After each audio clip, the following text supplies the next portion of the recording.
What's happening? What's happening? What's happening, blues people?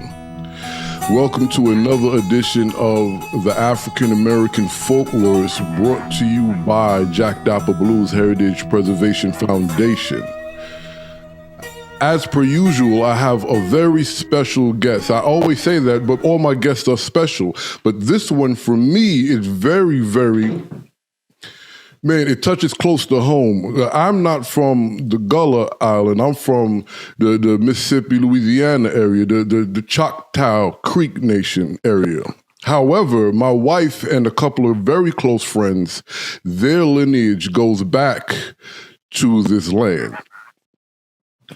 So, and when I say this land, what do I mean? We're going to get to that.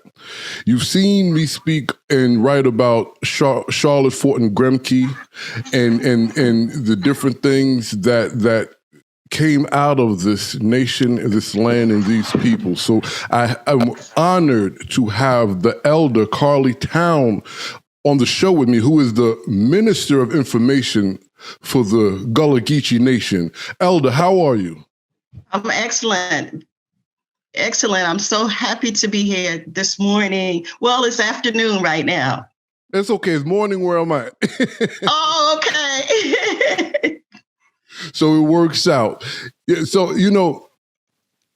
let's jump right into it. I want to, before we get into the full nation and the ideology, the concept, and the traditions and everything, I always like to ask my guests their story and journey.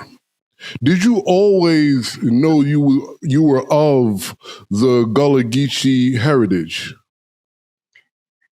I knew it was innate. It was inside of me, and I really didn't hear a lot about it when I was coming up at first.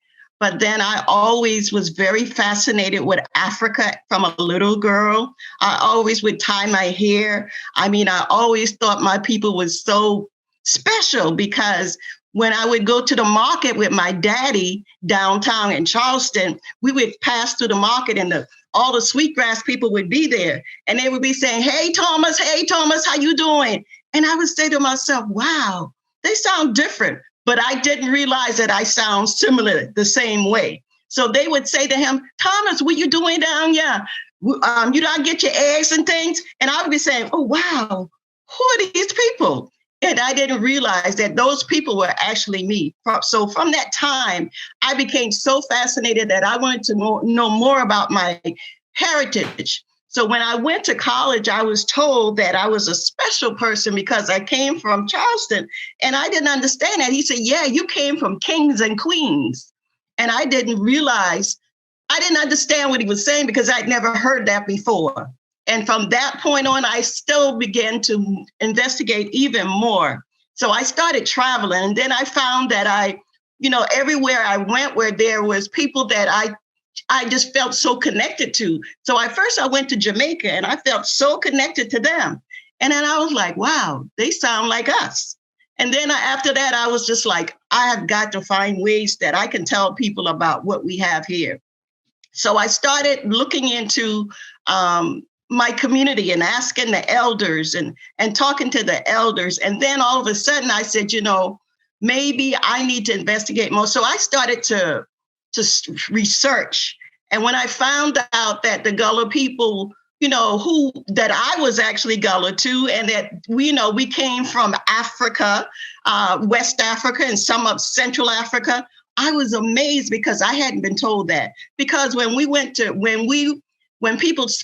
spoke, people would say that we were country, or we spoke broken language. We eat a lot of rice. So that kind of made most people shy away from the Gullah culture. But me, like I said, it was my ancestors. So it was a part of me. There was nothing that my mom could do because my mom went to Catholic school. So of course she didn't speak a lot of Gullah, but she did speak Geechee because that's almost, part of the Gullah language, the creolization of the Gullah language. So the more when she was going to Catholic school, then she had to learn how to speak more like the English people spoke. So that's part of my journey. I'm sorry, Elder. Please forgive me, but you said something that really raised. Well, you said quite a few things that raised some. I want to ask you about. I wrote one down, but this one I think I want to talk about first because I find in a lot of traditions and cultures of the diaspora, there's a group of us, for whatever reason, do not want to attach to it. So you said that a lot of people thought away based on the language. They didn't want to connect to it. But you understood your calling. How were you received with any pushback by those particular brothers and sisters? How did that, what was that like? Well, it was almost like people they kind of ignored it. They didn't allow people to know. Like if you were from the islands, people would say, I'm from, they wouldn't say I'm Gullah. They'd say I'm from the island. I'm from Charleston. You know, they never wanted to put a name on what they were, who they were. So it was a lot of pushback because we were told that it was a negative thing.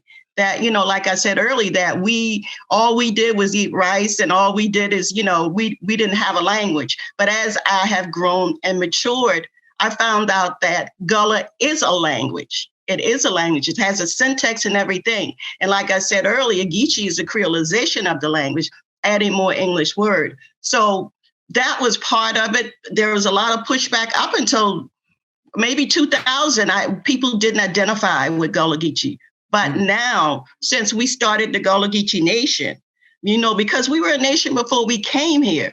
So when we installed Queen Quet, the first chiefess of the Gullah Geechee Nation, a lot more people became more aware because she did a lot of educating, her and the elders of the Gullah Geechee Nation. And also I had a TV show called Carlie Towne Gullah Geechee TV show. And we would go into homes, we would come in my house and bring people from the community and talk about this culture. So people started to realize, they started to have a pride. They started to feel good about it because they started to hear that it was a language, that you do have a culture, and your culture has the highest retention of African tradition in America. So with that, now people are really, you know, really moving forward toward more acceptance of the Gullah Geechee culture. You know, and I don't want to harbor on the non-acceptance, but I find that the roots to most of our existence, the separation is not just external, right? But I guess a way of adapting internally. So I guess besides the rice and the language and the other negative connotations, what would you think was the main component of the separation? Was it assimilation? Was it survival? Well, I think it's both assimilation and survival because, you know, I worked for the telephone company. In order for me to get a job there, I had to really assimilate. I had to leave my language at home, you see? So I had to code switch. So when I was around my peers who worked there also, then I was able to speak my Gullah, my Geechee. But it was assimilation and survival because, you know, you couldn't just, I was raised up in the 60s and you just couldn't go to one of these corporate America and say, you know, I want a job. You really had to be able to assimilate. So in order to make it through this corporate world, we had to become somebody else. But, you know, like I said, we were very good at code switching. That is right. Yes. You mentioned the language a lot. Is the language and the vernacular a key component to the heritage and tradition of Gullah Geechee, excuse me? Run that question by me again, please. The language, is that a main component to the tradition and heritage? Yes, that's part of it. Like I said, we have been able to retain that through, it's an oral tradition. So a lot of it hadn't been written down. So it's been passed down from generation to generation. And if you come to the Gullah Geechee Nation, say you get on a city bus, you wouldn't know whether you in Jamaica or Africa, because the language and the tones are so very similar. Remember earlier I said there were so many things I wanted to ask you after your first comment. I had to write something down.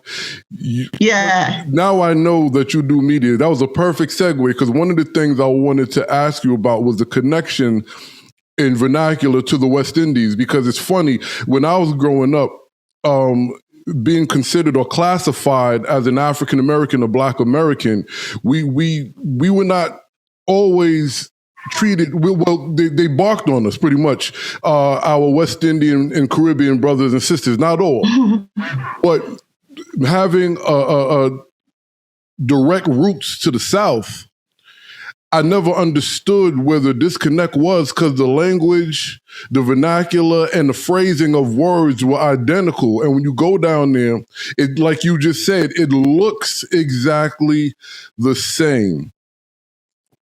This is a little bit out of the stretch of what I would like to talk to you about your culture and nation. But I would like to ask you, what is this, or what is the driving force between the separations of the diasporas? Why are we at odds for the most part? Maybe not still now, more so before. What do you think that is? I think it's lack of education of who we are, because a lot of people don't realize that we all came from the same roots. And like Queen Quet has a phrase she used: you must take care of the root for heal a tree. So we are all part of the same tree. In the Gullah Geechee flag, you will see a tree, and that tree has branches going all out, and those branches are going to Africa. It's going to Barbados. It's going to Jamaica, you see? So I think now it's a spiritual thing. I think now the spirit of our ancestors have awakened a lot more people. And so more people are now understanding the connection, you see? I just came back from Africa. I think it was about a month now. And I was in Tanzania. And I was saying to myself, I always wanted to go to West Africa, because that's where most of the Gullah Geechees came from Senegambia all the way down to Angola. And, so I was wanting to go there, but the ancestors and God sent me to Tanzania. And when I got there, I saw so many other similarities, even though they were in East Africa. You see, the warmness of the people, the communal living, all of that. So we are Africans, so we all have some of that DNA in us. So we will always be and do things African, the African way, without us even knowing it. Like I said, when I was young, I didn't realize that I was so African that all my family said, "Oh, she the African one." So we're going to jump around here a bit. The Gullah Geechee Nation. When was that, and why was that established? Right. So before, was it not necessarily considered a nation, but just a culture, and then you guys came together and made it official? Walk us through that, please. Yes, the Gullah Geechee Nation goes from Cape Fear, North Carolina, all the way down to St. Augustine, Florida, 30 to 30 miles inland, including all the Sea Islands. So we knew that we had these cultural things that we had kept, but we needed somebody to actually go out there and let people know that we know. And we wanted to stand on our rights to self-determination. So the Gullah Geechee Nation was built around self-determination, that we knew who we were and that we were going to honor our ancestors. So basically, that's what brought it there. The ancestors, are very important in all of this, because we are honoring them. We are honoring our culture. We are saying, no, you can't tell me who I am. I know who I am. So we had to find a way. Queen Quet was already doing the work. So actually the elders and the representatives, we just gave her a hand. You see what I'm saying? She was the head. She was already doing the work travel. I was doing some of the work. So we all came together and realized that we needed to do, to make sure that we made this official. So in 2000, we installed Queen Quet as the first queen mother of the Gullah Geechee Nation. Like our brother that is one of the representatives, he always say, this is a spiritual thing. This is a spiritual thing. That's right. So walk us through the actual. You already expressed to us the language and the vernacular, right? What are some of the behaviors, traditions, and things that constitutes one to be of Gullah Geechee? What is that about? What is that like? Okay, actually, like I said, we're more communal. So we family live very close together. Okay, we still have our fishing and farming traditions. We still we actually, like I said, we still speak the language, and we also we have Gullah Geechees who are Christians and Gullah Geechees who are Muslims. So we don't separate that. It's all one big pot. It's all one big family. So a lot of things that we do are still similar to what they do in Africa as far as communal. So everything is, we look out for each other. We actually decided that this is the way we were brought here, and this is the way that we would be able to move forward. So some of the things that we do, and we still eat red rice and fish, just like in Africa. They call it jollof in Africa. We call it red rice. We still eat okra. It's a seaport. We're in a seaport. We're on the coast. So we eat a lot of fish. Any day on Friday, you're going to find some fish up in the Gullah Geechee Nation. Some fish and red rice, Yes. So where did the name come from? Is it based on the location? Where did the name come from? What name, Gullah? Yes, ma'am. Okay, Gullah came from the Gullah people of West Africa, okay? And then Geechee came from the Kizzy people. So, we decided that some people separate Gullah and some people say Geechee, but it's all one people, you see? Because Gullah is the culture, the land, the people, and the language. Geechee is creolization of the language, but altogether it's all the same people, you see? So it's all the same people. So Gullah came from West Africa, Kizzy came from West Africa, and that's what Gullah means, Gullah. Now, in the part of the history where slavery was rampant and then it was allegedly eradicated, right? And then this space of the Gullah Geechee people become free. Do you guys speak about that, honor that? Does that have anything to do with your history lessons or cultural presentations? Yeah, definitely. Queen Quet does a lot of presentations. She travels all around the world. Matter of fact, she's been to 50 states to talk about, the Gullah Geechee people. So yes, we do have those in our presentation. Matter of fact, a lot of our things that we do to educate people is done through edutainment. See, I'm a poet, so I do it with poetry. We do it with plays. We do a lot of edutainment. So a lot of that is done that way. And yes, we recognize, that period, and we still have things that we do. We have a young man that has it's called, I can't name it right now, but Brother Nazar, he has a redemptive slave museum.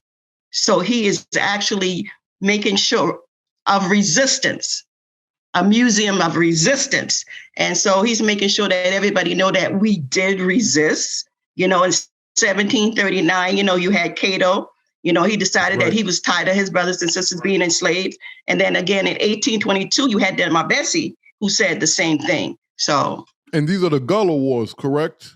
Yeah, the Gullah Wars. And our mentor, Dr. Yusef Clyde, actually wrote the book on the Gullah Wars. He wrote a book on the Gullah Wars, yes.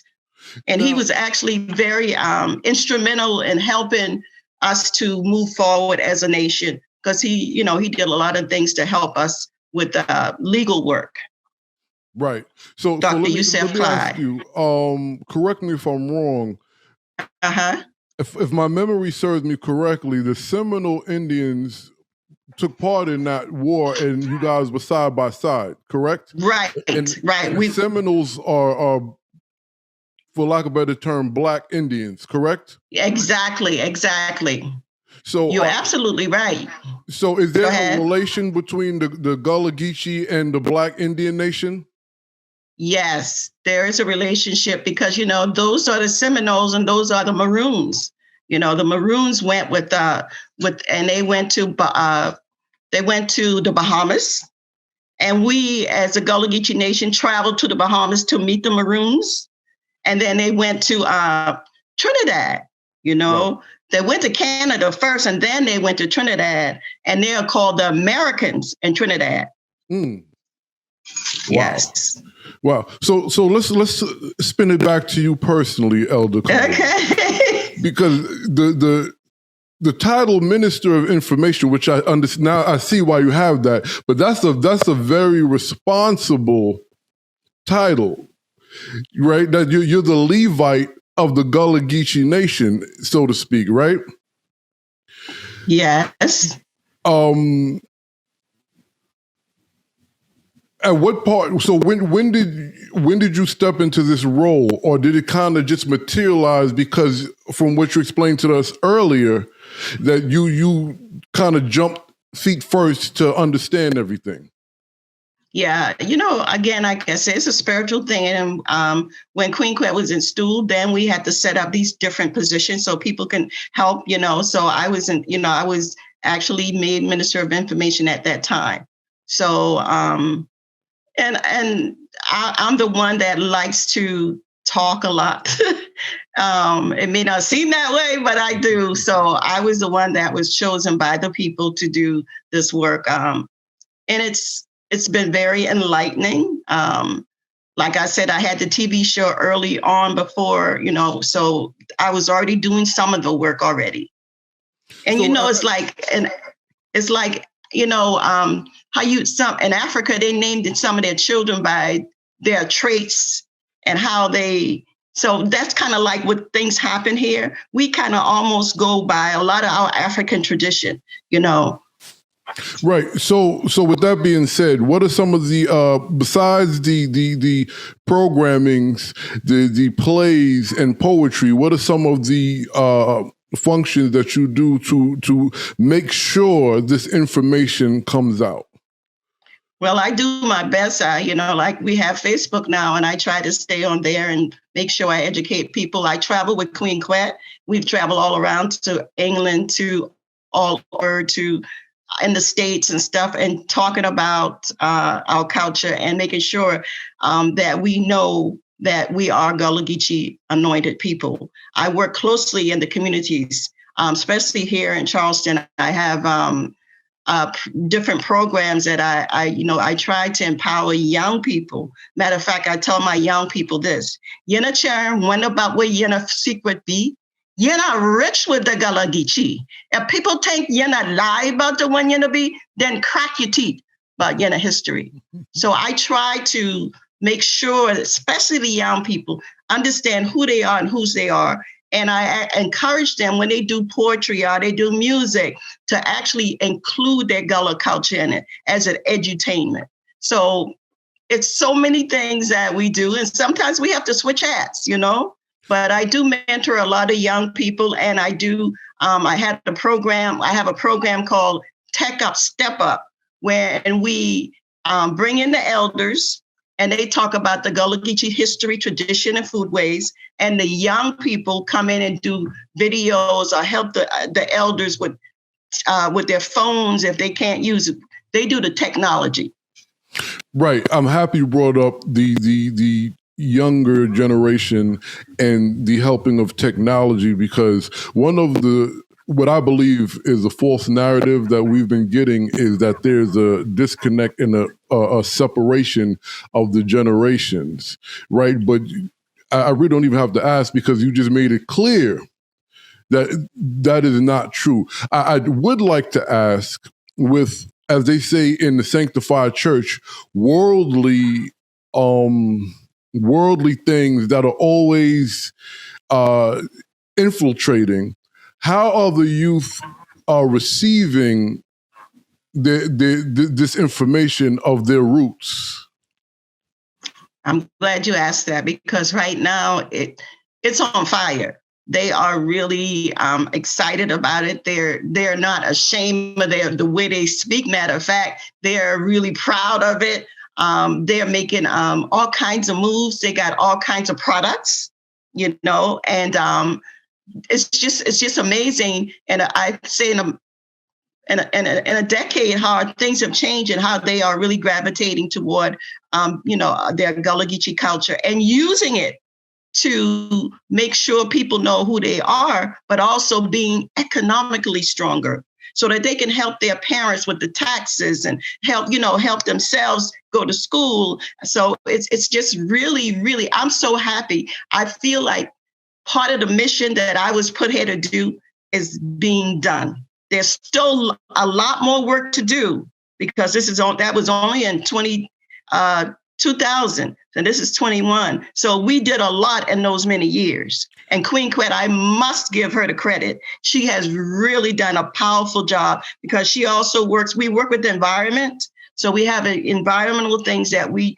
try to help with, try to make people aware that we need to take care of that. Well, I hope I'm not talking too much. No, not at all. People need to know this, and I wanted to talk about that because I was introduced to your nation and organization through Facebook. Oh, yeah. There so many images of the farming, of the DJing. Well, let's talk about the farming first. Okay. And you did mention that was part of what you guys do, but it looks like a active way to make sure that we continue not only being self-sufficient, but one with our land as we once were. Please talk to us about this.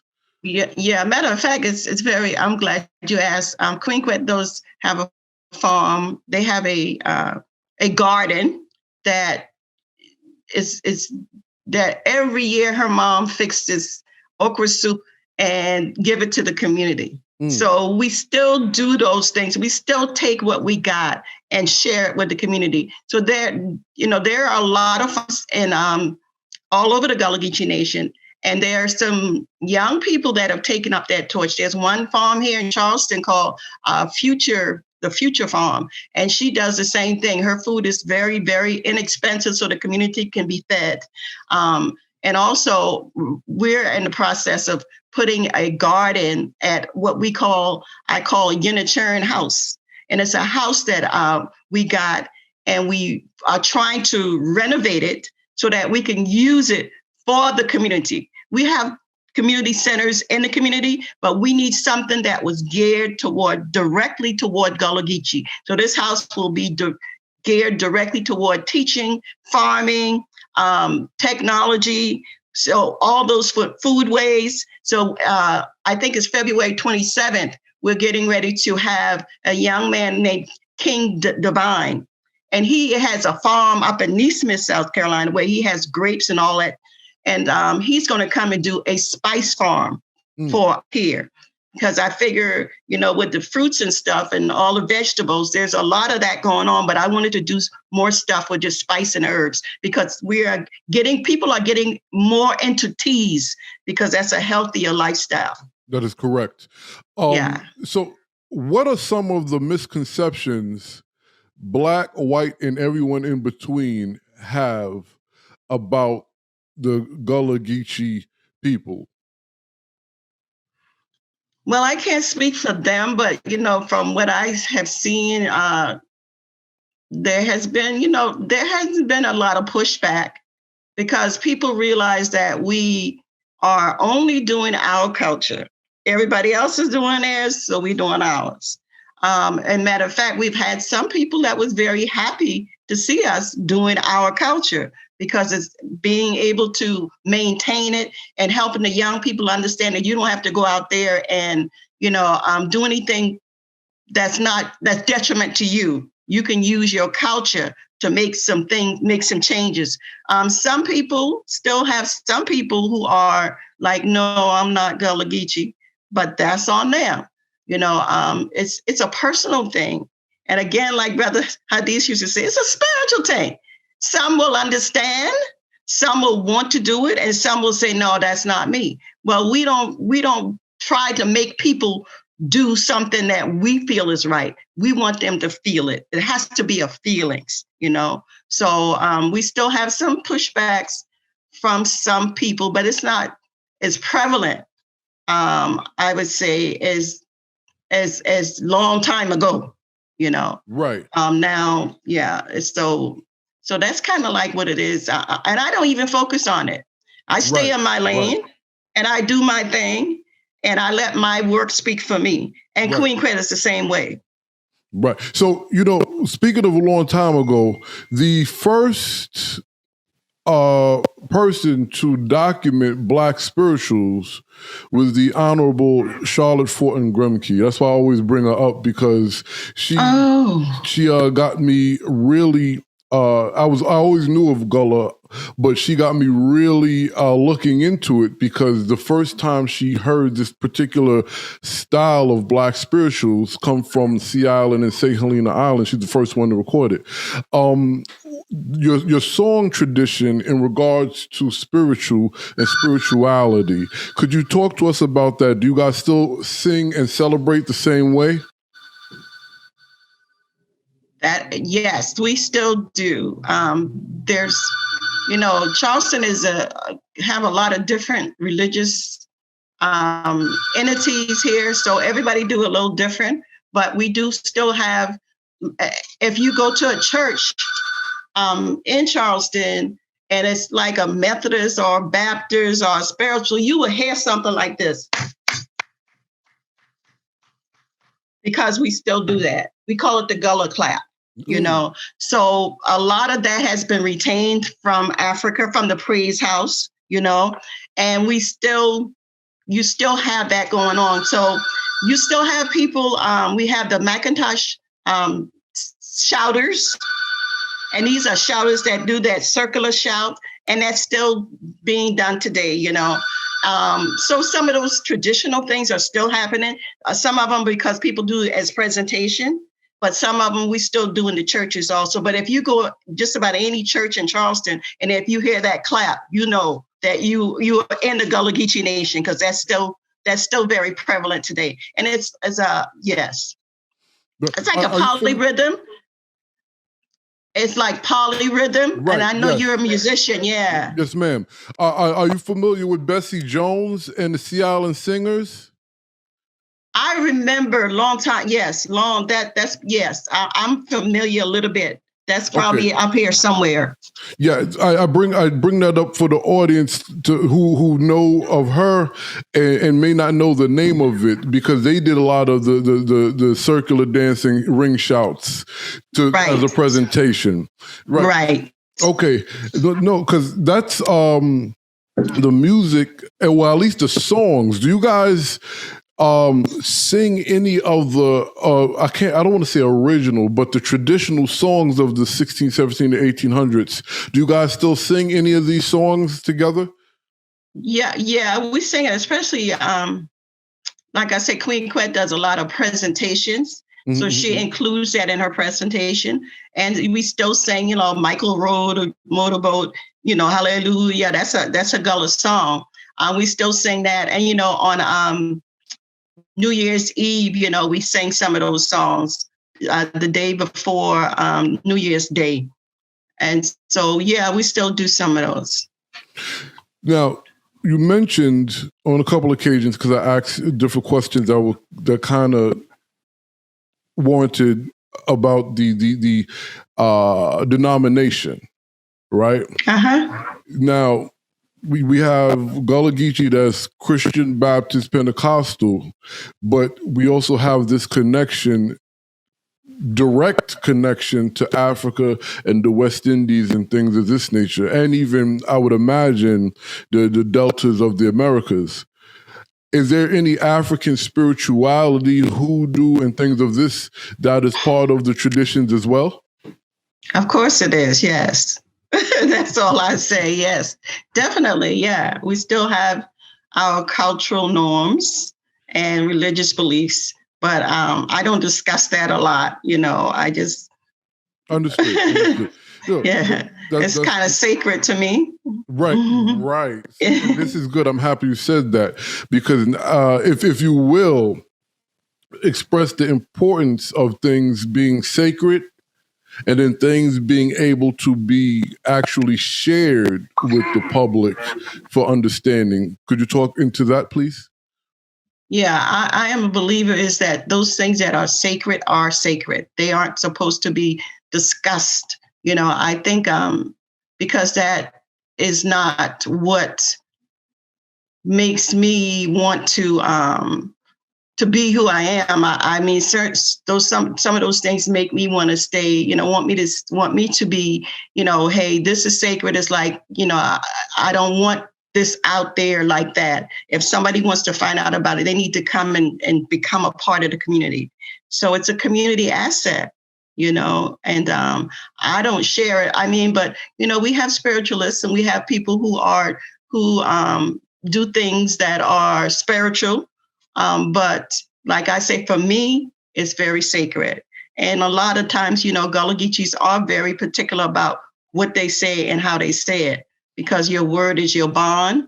And, what you say, that's what you become. So you have to be very careful, what you're saying and make sure it's correct, because it's a spiritual thing. Correct. I can say so. That. I know exactly what you're saying, and I believe that as well. I would like to ask you, based on what you just said, do you think a lot of many of our cultures and tribes have been infiltrated or prisoners of war because those sacred things were revealed to those who were not within? That could be because, people don't understand the value of those belief systems. They don't appreciate it like I would appreciate it. And they may use it to do something that's not very good, So when you start playing with the spirits, you got to be very careful. You got to make sure that that's your calling. And it Correct. may not be your calling, you see? Yes, so ma'am. that's where I'm at with that. Yeah. So you have to be so careful. People are doing different things these days, but hey, I don't know, the proof is in the pudding sometime, you did something and okay, So now, recently, if I'm not mistaken, a song, the Gullah Geechees won the rights of a song that comes out of their community, correct? Yeah. Do you remember what that song was? I'm not sure. I don't want to say the wrong thing, but I think it's Kumbaya. I'm not sure. I believe that's what it is. Yeah. How big of a win was that? Well, besides it being a big win, how did it feel to the nation, the culture, the tradition, and the people that all of this comes from to be recognized as one of the most used songs in the last 100 or so years, that it actually comes from your people? How does that feel? It feels good. Again, it's progress, and it's letting people know. And when you recognize people, they have a tendency to be even more proud of themselves. So that recognition brings up, I didn't want to use the word proud, but yes, it makes people know that you are valuable. Everybody wants to be recognized. Everybody wants to be valued. And so with that comes, the value of the people. So you have more, and it builds an asset in that person that, hey, this is what happened and this is why. And because we Gullah Geechee and this and that, like I said, we have the highest retention of African tradition in America. That's a very important thing. That's a very valuable thing, Well, yeah. That means we have... No, keep going. I was just going to say that, to my understanding. Yeah, that means we have a strong will and we're self-determined. Right, because if I'm not mistaken, I've heard and read in many places that this is what you just said, but it was just worded different. That the most direct reflected culture from Africa is in the Gullah community. You know, where Right. everyone else has been assimilated. Yeah, mostly. yeah. That's as I would like to say, tough city. Okay. So, in the future, what? I think it might be arrogant to ask, what is your prediction? So let me reword this. What would you like for the people who are unaware but want to know more about the culture and the community and the people? What would you like in the future for the relationship to be? I'd like to, I have a nonprofit organization called the Gullah Geechee Angel Network, and I'd like to see more people connect to the Gullah Geechee culture and understand that we are the blueprint for everybody. And I would like to see the diaspora connect more to, Africa, the Caribbean. Also, we have people in Europe that are of African descent. So I'd like to see more people come together and recognize that, and also to support it.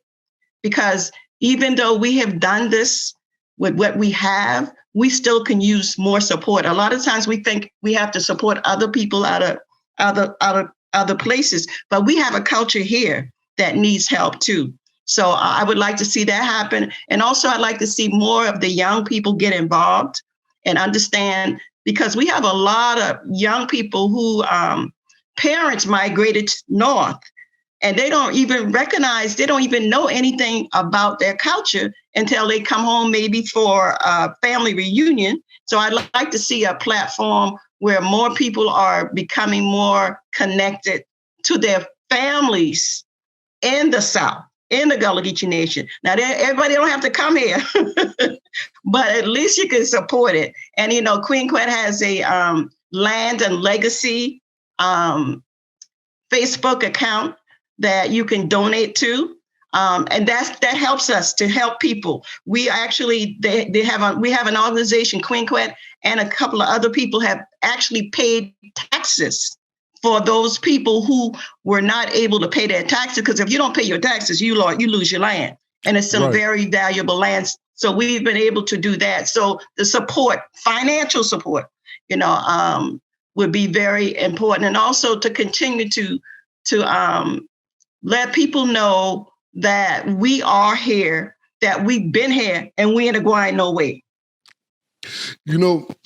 I have to ask you, based on the tax statement, because that's been the unscrupulous business they've been doing with our people since, I don't want to get into that too much in a negative way, but how much of that are you guys fighting now? And are there lands that go back to one of your peoples that other occupants have, and are you dealing with that as well? Yeah, we're dealing with that as well. We deal with land issues a lot, but we have a lot of workshops on them too, because one thing, for people not to be able to pay the taxes, but there's another thing for the children to leave home, go to New York, and don't send any money back for the taxes. So we're educating people on all sides, because it's a lot of dynamics to the land situation, and a lot of times when you have family members that are not part of the Gullah Geechee Nation, are not living here, they don't understand the value of it. So they don't care, they sell it. And so that has been an issue. We're trying to let people know, especially our people, that your land is your ancestors' blood, sweat, and tears. So you need to hold on to it, and you need to do the best you can, if you can, to make sure that you have some, because that's where your generational wealth comes in at. That's right. We still have the land, you see. No, that's beautiful. Because I've come across a lot of instances where those who've moved away, and then a couple of generations later, when their grandparent or great grandparent passes on, and they really just don't have the wherewithal or care. Do you reconnect people to these lands? So if there's a land that you find that someone's on it, but it actually belongs to someone else, and they got that land through taxes, through the offices, but it really necessarily doesn't belong to them, do you guys work to try to give it back to the original roots of the people that the land was? Do you do that kind of work? Well, we have, yes, I had a situation like that at my family. Yeah, we actually have worked with people to do that. And I had a situation where somebody became a squatter on my aunt's land, and they actually had to fight this person to get him off. Wow. Because he just decided that he was going to keep it. It was some very, very prime land on the Edisto Beach. So, but they did, and this has not been recently. This has been because my aunt, that was like maybe in the 80s that They had to fight to get it, but they did get it back. But we have lawyers who do that. Mr. Willie Haywood, he's one of our lawyers that works with the people about land. And we have some heirs property shops, organizations that work with people to make sure that they can get, their land back. And that's part of the delinquent tax thing. That's how you get the land, because, you can buy that tax. You can buy the land and you can hold it for a year and a day. After a year and a day, if nobody come and reclaim it, then it's yours. So that's how we lost a lot of land. But so you have to pay that tax before that year and a day happens. And in some parts of the Gullah Geechee Nation, they're actually now dividing the taxes up. You don't have to pay all one time. That's going to help people to keep their land. So you can pay part in 6 months, and I think another part in another 6 months. Wow, you guys are doing so much great work. We got to do this again. Is there one last thing that you would like to share with the people? Yeah, I would like to say thank you very much for inviting me. And also remember that everything we do has some consequences to it. So do the best. Be the best that you can be. Understand we got everything we need within us. Don't let nobody tell you we don't have it. We have much more assets than we can imagine, and access. Utilize those assets to make something happen in your community, because that's what time it is. We have to plant our own gardens. A nation needs to be able to feed its people. So we have to make sure that we have those things for our children, and especially build some generational wealth. Build some generational wealth. And you can do that by just starting a little program on Facebook. You can do it that way. Do what we're doing here. Just make sure that we are taking the money that we are getting and utilizing. It's not what you get, it's how you use what you get. So I would like to say, and I also want to say, I thank you for being the carrier for this type of show, because, many are called, but few answer. So I'm glad that you answer your calling. And peace and blessing. I love y'all. You can talk to me on Elder Carlie Towne on the Facebook at the Elder Carlie Towne. And you can go to the website with the Gullah Geechee Angel Network. You can also go to queenquet.com if you would like for Queen Quet to come out and make presentations. I don't know if she's coming out now, but, we'll do it on Zoom. And also the same thing with me. You can reach out to me. Anything I can do to help in the diaspora, anybody, I'll be glad to help. We have the Unitarian House will be up and running in about another year. So you would be invited to come and spend some time in the community and know thyself. Key words from the elder. We thank her. We hope that you guys go to her website and Facebook page. Go to the Gullah Geechee Facebook page. Are you guys on Instagram and Twitter, by the way? I'm quite sure Queen is. I'm not. Okay. Queen Quet is. I'm not. We'll get there, guys. Not only support, learn, because this could be your roots, right? Yes. Again, that's right. Yet again, the African American Folklorist signing out. We will get with y'all later.